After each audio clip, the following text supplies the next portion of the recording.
नमस्कार।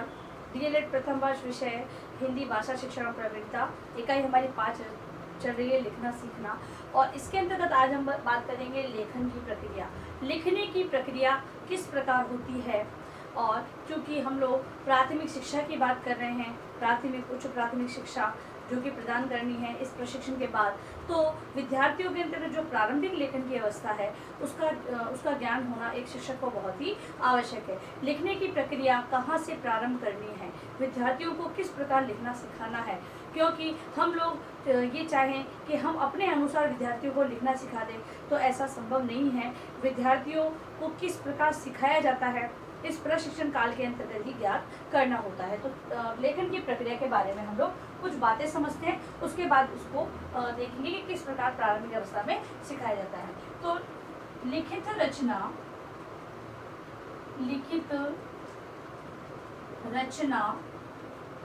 के शिक्षण से पूर्व, लिखित रचना के शिक्षण से पूर्व छात्रों में लेखन तत्परता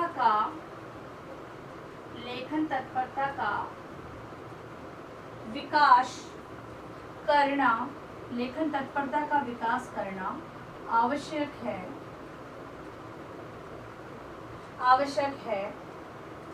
तत्परता और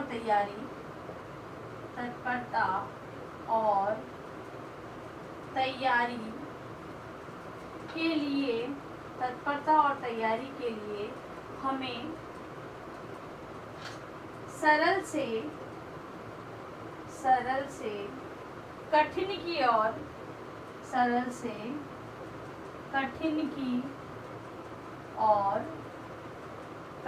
ओर शिक्षण सूत्र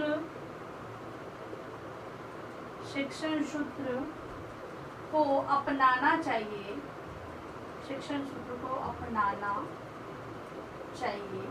पहली बात इसके अंतर्गत एक अध्यापक है जब लिखित रचना विद्यार्थियों को समझाए उससे पूर्व उसके अंतर्गत बालक के अंतर्गत लिखने की जो तत्परता है उसका विकास करना होगा।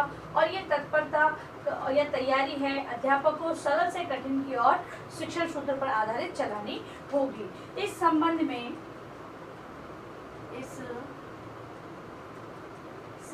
में जे मैस्की एवं जे मैनरो का कथन है कि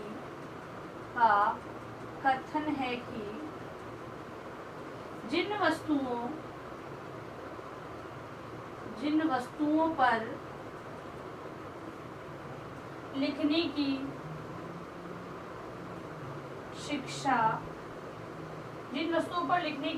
शिक्षा दी जाए उनका क्रम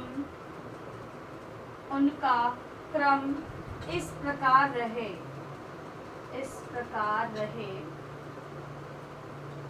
जमीन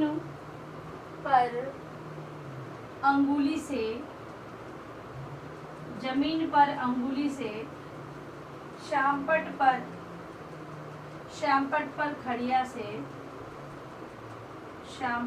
पर खड़िया मतलब यहाँ पर चौक है, खड़िया से स्लेट पर बत्ती से जिसे हम स्लेट पेंसिल कहते हैं। फिर है तख्ती पर कलम से और अंत में कागज पर स्याही से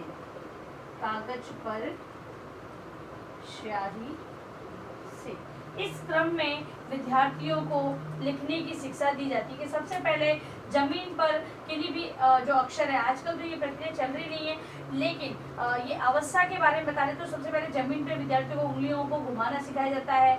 फिर श्यामपट पर चौक के माध्यम से अक्षरों को, लाइनों को खिंचवाया जाता है। फिर स्लेट पर उनसे विभिन्न प्रकार की जो आड़ी तिरछी लाइनों को बनवाया जाता है।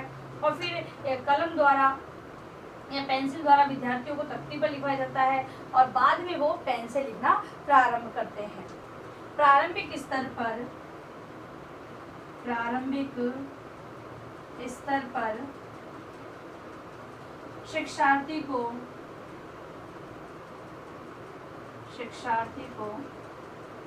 तख्ती या स्लेट अथवा अपनी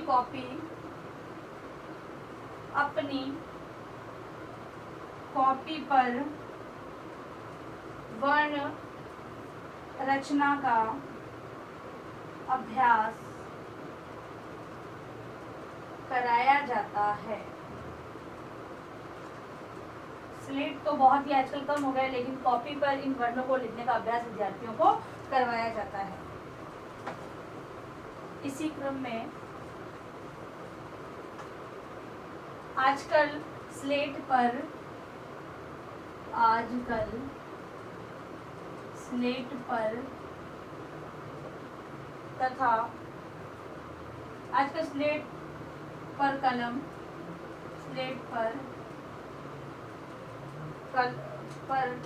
कलम तथा दवात की परिपाटी अधिकतर समाप्त हो चुकी है।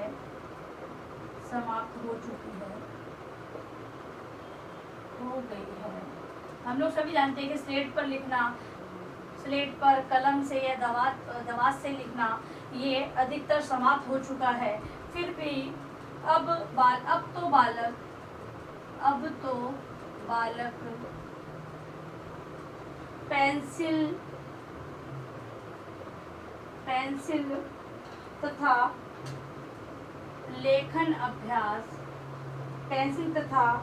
लेखन अभ्यास पुस्तिका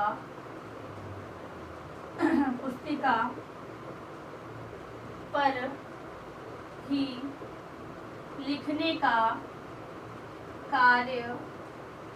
कार्य करने लगा है।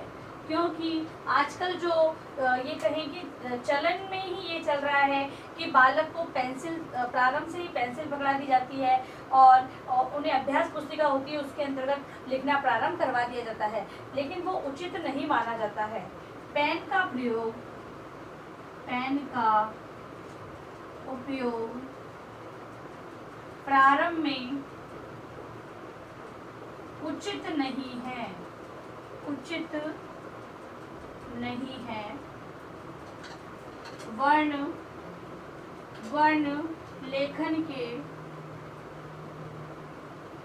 वर्ण लेखन के पूर्व हाथ की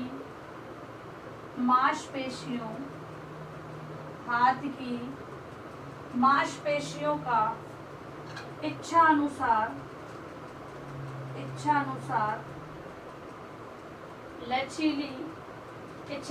लचीली बनाने के लिए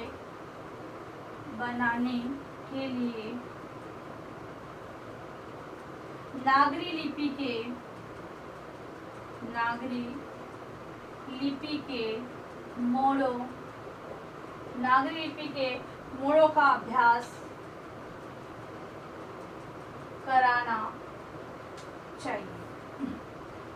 देखिए, बात तो चल रही है कि भी पेंसिल और अभ्यास पुस्तिका के माध्यम से आजकल सिखाया जा ही रहा है, लेकिन ये उचित नहीं माना जाता है और ये कहा जाता है कि जब तक बालकों के जो हाथ की जो उंगलियां हैं वो फ्लेक्सिबल नहीं होगी, तब तक विद्यार्थी है वो उचित प्रकार के मोड़ों को नहीं बना पाएगा। इसीलिए कुछ ऐसे देवनागरी लिपि के जो हमारी भाषा है, हिंदी भाषा, उसके कुछ मोड़ों की बात की गई है और उसके द्वारा लिखना विद्यार्थियों को सिखाया जाता है। तो उन मोड़ों की बात हम करते हैं।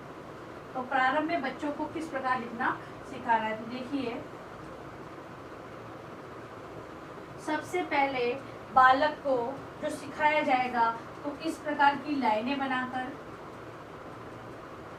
फिर इस प्रकार की लाइन, फिर इस प्रकार की मोड़, इसके बाद ये पहली प्रारंभिक अवस्था है कि पहले ये लाइनें बनाना जिसे हम सिरोरेखा के रूप में जानते हैं, और ये जिस प्रकार से ये लाइन खींची गई, ठीक है। छोटी छोटी लाइनें बच्चों को सिखाते हैं। फिर ये सीधी लाइन, आड़ी तिरछी लाइनें, ठीक है, इस प्रकार से बनाना सिखाया जाएगा। फिर है छोटा बिंदु, उसके बाद बड़ा, और फिर इससे बड़ा। फिर बालकों को इस प्रकार से, फिर है अगर हम मात्राओं की बात करें तो इस प्रकार से बालकों को ज्ञान दिया जाना चाहिए। और इसके अलावा ये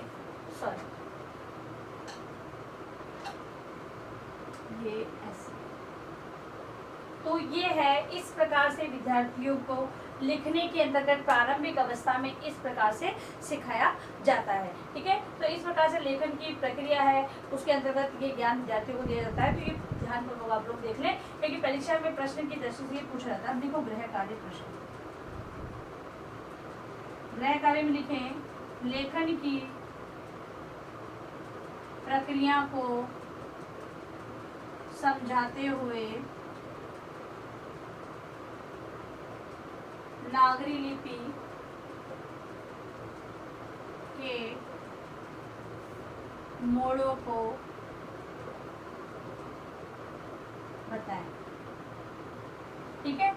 इस प्रश्न का उत्तर आपको अनिवार्य रूप से अपनी उत्तर पुस्तिका में लिखना है। और सबसे जरूरी बात ये कि इस महामारी के दौर में कम से कम ये आवश्यक कार्य होने पर ही आप लोग घर से बाहर निकलें। बाहर निकलते हैं तो 3 बातों का विशेष ध्यान रखें, मास्क लगाएं, सोशल डिस्टेंस रखें और हाथों को बार बार सैनिटाइज करते रहें। सुरक्षित रहे, सभी का ध्यान रखें। धन्यवाद।